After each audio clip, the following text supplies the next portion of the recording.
Updates अपने नाज़रीन से शेयर कर रहे हैं। आपको बताएं कि एक मज़हबी जमात की जानिब से हड़ताल की कॉल के बाद कुछ अपडेट्स आपके साथ शेयर करेंगे। कल हड़ताल होगी या नहीं, क्या कुछ बंद होगा, कराची समेत सिंध के हवाले से सबसे पहले आपके साथ अपडेट्स शेयर करेंगे। आपको बताएं कि इस हवाले से सिंध हुकूमत के महकमा ट्रांसपोर्ट की जानिब से ये ऐलान किया गया है कि कल शहर कायद में और सिंध भर में ट्रांसपोर्ट सर्विस बहाल रहेगी। इसके अलावा आपको ये भी बताएं साथ साथ कि जो तालीमी इदारे हैं उनकी जानिब से भी अब तक कोई ऐसा बयान सामने नहीं आया कि कल तालीमी इदारे बंद होंगे या फिर नहीं।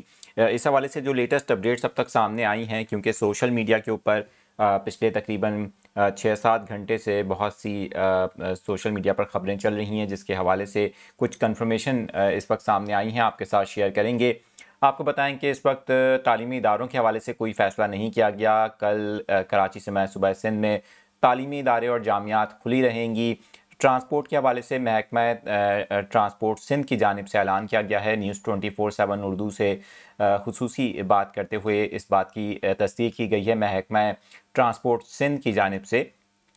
कल कराची में तमाम ट्रांसपोर्ट चलेगी। इस हवाले से आपको ये भी बता दें कि ज़राए ने हमें बताया है कि कराची ताजिर इत्तेहाद की जानिब से भी कल शहर कायद में दुकानें खोले रहने का ऐलान सामने आया है। आपको बताएं कि इस हवाले से सदर कराची ताजिर इत्तेहाद की जानिब से जो बयान सामने आया है, उनका कहना है कि अगरचे महंगाई है लेकिन हम अपनी दुकानें खोलेंगे और एहतजाज का हिस्सा ज़रूर बनेंगे, लेकिन इसके बावजूद कि महंगाई है और मसाइल इस वक्त अबतर हो रहे हैं और मुश्किलात का सामना है, लेकिन इसके बावजूद हम अपने कारोबार को बंद नहीं करेंगे।